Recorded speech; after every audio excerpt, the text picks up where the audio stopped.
নমস্কাৰ আপোনালোকক মোৰ চেনেললৈ স্বাগতম জনাইছো। আজি মই আপোনালোকক বইল চিকেনৰ এটা ৰেচিপি বনাই দেখাবলৈ ওলাইছো।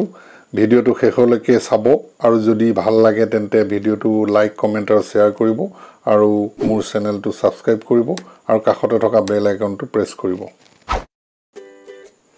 প্ৰথমতে মাংসখিনি সুন্দৰকৈ ধুই আমি এটা বাটিত লৈ ললো। তাৰ পিছতে আমি পিয়াজখিনি মই দেখুৱা ধৰণে সৰু সৰুকৈ কাটি ললো।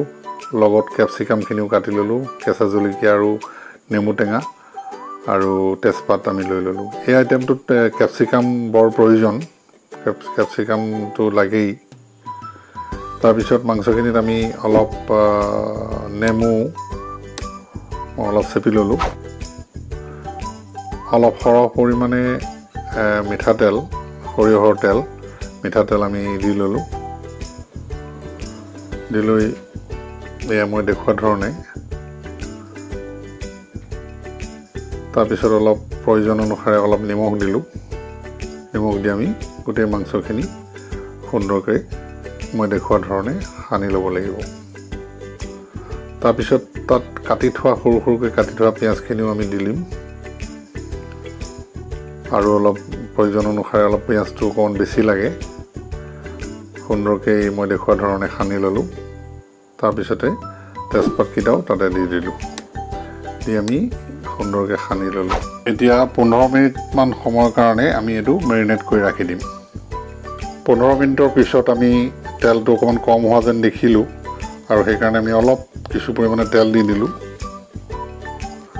তাৰ পিছতে আমি অলপ প্ৰয়োজন অনুসাৰে পানী মিলাই দিলোঁ। যিটো পাত্ৰত আমি বইল কৰিম সেই পাত্ৰটোলৈ মাংসখিনি ঢালি ললোঁ। মই দেখুৱা ধৰণে গেছটো সিমত ৰাখি ঢাকনাখন দি ওপৰত এটা ৱেট ৰাখি কিছু সময়ৰ কাৰণে আমি উতলিবলৈ দিব লাগিব।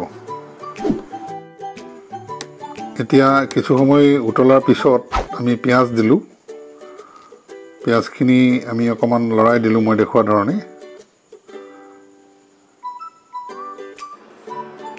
এতিয়া আমি সৰু সৰুকৈ কাটি থোৱা ক্যাপসিকামখিনি তাতে মিলাই দিম আৰু লগে লগে আমি সৰুকৈ কাটি থোৱা জলকীয়াখিনিও তাতে মিলাই দিম। এতিয়া এই প্ৰথম আৰম্ভণিত নিচিনাকৈ আমি সচটো ঢাকনা দি ঢাকি ওপৰত এটা ৱেট দি প্ৰায় 30 মিনিট সময় সিমত ৰাখি আমি উতলাব লাগিব। সম্পূৰ্ণ 30 মিনিট সময় উতলাৰ পিছত পৰিৱেশনৰ কাৰণে এয়া আমাৰ প্ৰস্তুত হৈ গ'ল। আশা কৰোঁ ৰেচিপিটো আপোনালোকে ভাল পাব। ভিডিওটো শেষলৈকে চোৱাৰ বাবে আপোনালোকক অশেষ ধন্যবাদ। যদি ভিডিওটো ভাল পালে তেন্তে লাইক কমেণ্ট আৰু শ্বেয়াৰ কৰিব আৰু মোৰ চেনেলটো ছাবস্ক্ৰাইব কৰিব আৰু কাষতে থকা বেল আইকনটো প্ৰেছ কৰিব। ধন্যবাদ।